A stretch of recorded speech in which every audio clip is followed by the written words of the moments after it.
Details చూస్తే BRS రజతోత్సవ పండుగ సర్వం సిద్ధమైంది. ఎల్కతుర్తి మండలం కేంద్రంలో భారీ బహిరంగ సభ నిర్వహిస్తోంది. ఈ మేరకు పెద్ద ఎత్తున జనాలను సభకు తరలించడమే లక్ష్యంగా పెట్టుకున్న నాయకత్వం తదనుగుణంగానే ఏర్పాట్లు చేసింది. అయితే తమ అంచనాలకు మించి జనం రావడానికి సిద్ధంగా ఉన్నారని, సభకు వచ్చే జనాలకు ఎలాంటి ఇబ్బందులు తలెత్తకుండా వాహనాల సౌకర్యం, తాగునీరు, మజ్జిగ, భోజన సౌకర్యాలను ఏర్పాట్లు చేశామని ఆ పార్టీ నాయకులు చెప్తున్నారు.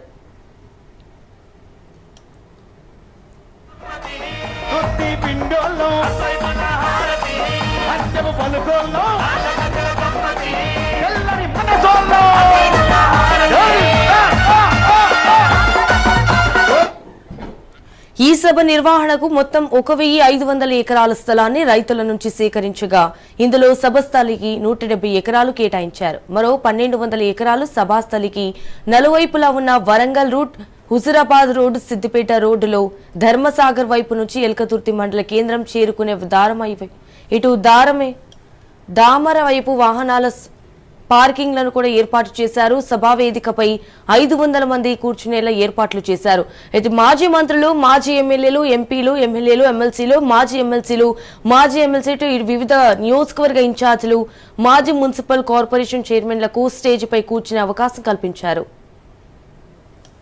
వీర తెలంగాణమా, వీర తెలంగాణమా,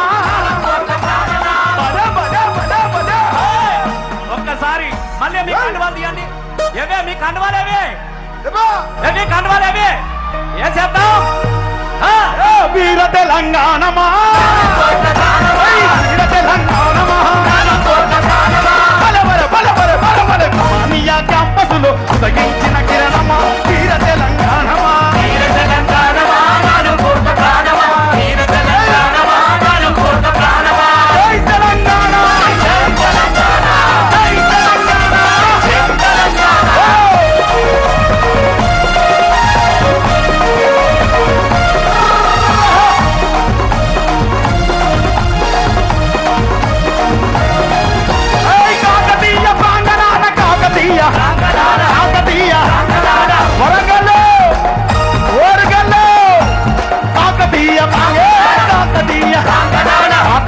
ప్రాంగణంలో కురిసిన ఓ వర్షమా, వీర తెలంగాణమా, వీర తెలంగాణమా, నాను కొత్త ప్రాణమా, వీర తెలంగాణమా, వీర తెలంగాణమా, నాను కొత్త ప్రాణమా, వీర తెలంగాణమా, వీర తెలంగాణమా.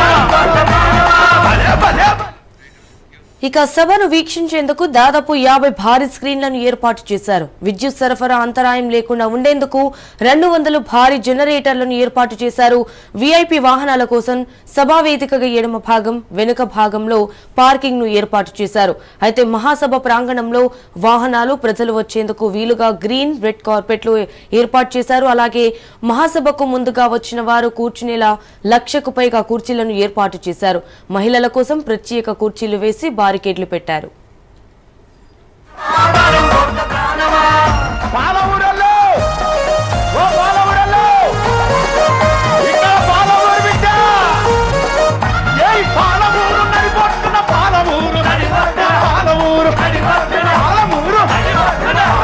మట్టిలోన ములిసిన మందారమా, వీర తెలంగాణమా,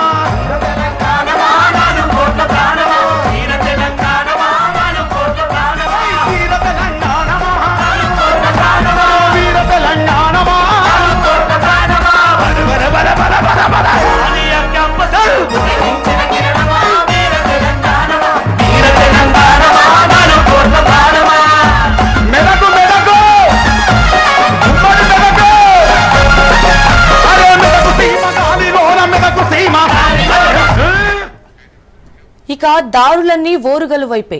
బండెనెక్క బండి కట్టి, కారెనెక్క కారు పెట్టి రజతోత్సవ సభకు కథనోత్సాహంతో తరలితున్నారు గులాబీ శ్రేణులు. అవును, 25 ఏళ్ల పండుగకు ఊరువాడ కదిలింది. తెలంగాణలో 16 నెలల తర్వాత గులాబీ నేతల్లో ఉత్సాహం మురకలేస్తోంది. ఇప్పటి వరకు ఒక లెక్క, వరంగల్ సభ తర్వాత మరో లెక్క అంటున్నారు. సిల్వర్ జూబ్లీ సభతో తమ సత్తా చాటుతామంటున్నారు గులాబీ నేతలు.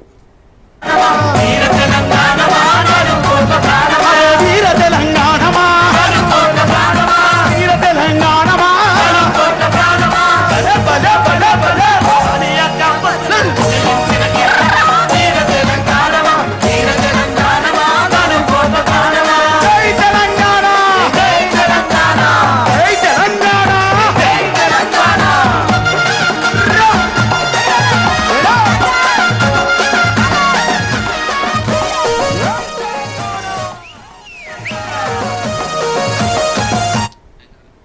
ఇక రజతోత్సవ రథాలు ఓరుగల్లు వైపు పరుగులు పెడుతున్నాయి. ఎడ్ల బండ్లు, కార్లు, బస్సులు కాలినడకన వరంగల్ కు చేరుకుంటున్నాయి బీఆర్ఎస్ శ్రేణులు. ఇప్పటికే వరంగల్ అంతా గులాబీమయంగా మారింది. ఎల్కతుర్తి సభ ప్రాంగణం కొత్త రూపును సంతరించుకుంది. సభకు 10 లక్షల మంది వస్తారంటున్నారు కారు పార్టీ నేతలు.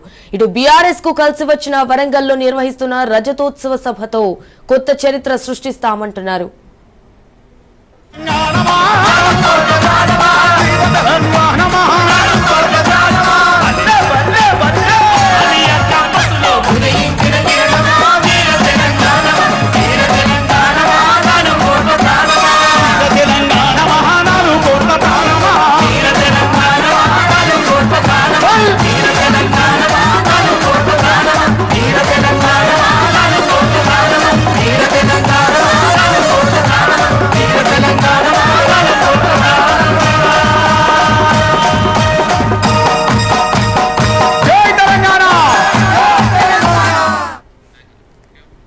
బీఆర్ఎస్ తొలిసారి నిర్వహిస్తున్న ఈ భారీ బహిరంగ సభపై సర్వత్రా ఆసక్తి నెలకొంది. మొత్తం దేశం దృష్టిని ఆకర్షించేలా సభ ఉంటుందని బీఆర్ఎస్ నేతలు చెప్తున్నారు.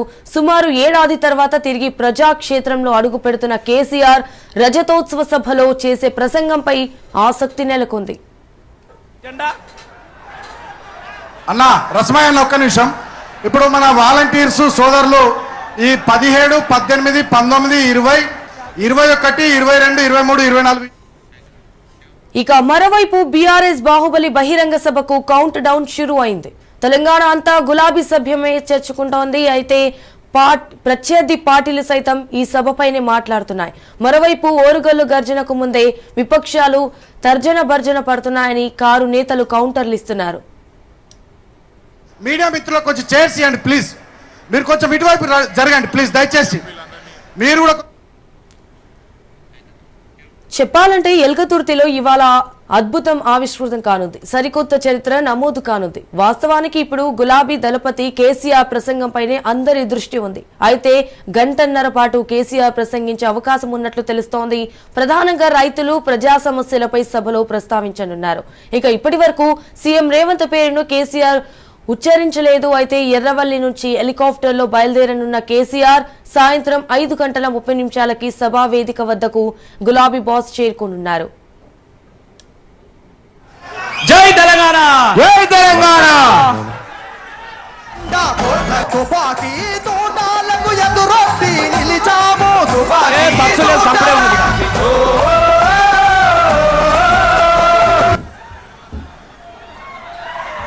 ఈ పాపను చూసిరా మీరందరూ? ఈ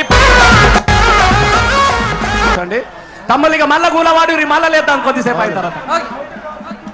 పరిశానం లేస్తేనే ఆగి ఉంటది, ఇంకా కూర్చుండు లేదు. ఇక లేచుడే. జై తెలంగాణ. దయచేసి డయాస్ మీద ఉన్నటువంటి వాళ్ళందరూ కూర్చోవాలి ప్లీజ్. ఎవరి స్థానాల్లో వారు కూర్చోవాల్సిందే విజ్ఞప్తి చేస్తాను. ప్లీజ్ దయచేసి అందరు కూర్చోవాలి. వేదిక పైన ఉన్నటువంటి వాళ్ళు దయచేసి డయాస్ పైన ఉన్నటువంటి వాళ్ళందరూ కూర్చోవాలి. కేటీఆర్ అన్న గారు 5 నిమిషాల్లో ప్లీజ్. ఈ పాపను చూసిరా మీరందరూ? ఈ బీఆర్ఎస్ రజతోత్సవ పండుగకు సర్వం సిద్ధమైంది. ఎల్కతుర్తి మండలం కేంద్రంలో భారీ బహిరంగ సభ నిర్వహిస్తుంది. ఈ మేరకు పెద్ద ఎత్తున జనాలను సభకు తరలించడమే లక్ష్యంగా పెట్టుకున్న నాయకత్వం తదనుగానే ఏర్పాట్లు చేసింది. తమ అంచనాలకు మించి జనం రావడానికి సిద్ధంగా ఉన్నారని, సభకు వచ్చే జనాలకు ఎలాంటి ఇబ్బందులు తలెత్తకుండా వాహనాల సౌకర్యం, తాగునీరు, మజ్జిగ, భోజన సౌకర్యాలను ఏర్పాట్లు చేశామని కూడా ఆ పార్టీ నాయకులు చెప్తున్నారు.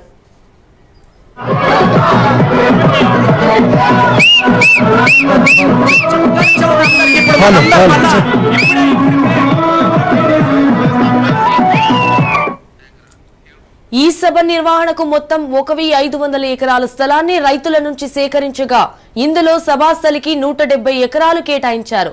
మరో 1200 ఎకరాలు సభాస్థలికి నలువైపులా ఉన్న వరంగల్ రూట్, హుజురాబాద్ రోడ్డు, సిద్దిపేట రోడ్డులో ధర్మసాగర్ వైపు నుంచి ఎల్కతుర్తి మండల కేంద్రం చేరుకునే దామర వైపు వాహనాల పార్కింగ్లను కూడా ఏర్పాటు చేశారు.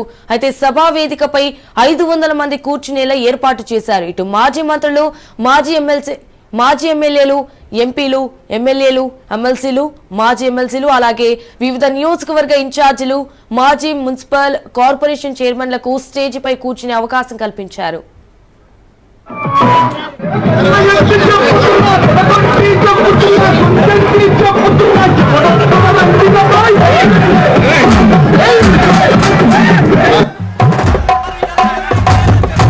హలో హలో చెప్పు.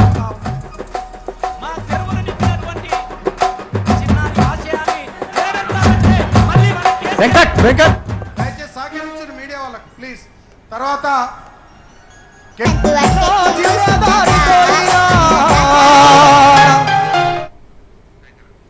ఇక సభను వీక్షించేందుకు దాదాపు 50 భారీ స్క్రీన్లను ఏర్పాటు చేశారు. విద్యుత్ సరఫరా అంతరాయం లేకుండా ఉండేందుకు 200 భారీ జనరేటర్లను ఏర్పాటు చేశారు. అలాగే విఐపి వాహనాల కోసం సభా వేదిక ఎడమ భాగం, వెనుక భాగంలో పార్కింగ్ ను ఏర్పాటు చేశారు. మహాసభ ప్రాంగణంలో వాహనాలు, ప్రజలు వచ్చేందుకు వీలుగా గ్రీన్ రెడ్ కార్పెట్లు ఏర్పాటు చేశారు. మహాసభకు ముందుగా వచ్చిన వారు కూర్చునేలా 1,00,000కు పైగా కుర్చీలను ఏర్పాటు చేశారు. ఇటు మహిళల కోసం ప్రత్యేక కుర్చీలు వేసి బారికేడ్లు పెట్టారు. జై తెలంగాణ, జై తెలంగాణ. మీరు అంటలేరన్న, మీరు గట్టిగా జమ్మేదారి కోయిలో, జమ్మేదారి కోయిలో. జెండాలన్నీ చేతులలో ఉండదు, ఆకాశంలో కనపడాలి. మరికొద్ది సేపట్లో రామన్న వేదిక వద్దకు రాబోతున్నాడు. గులాబీల జెండాతోని గట్టిగా జమ్మే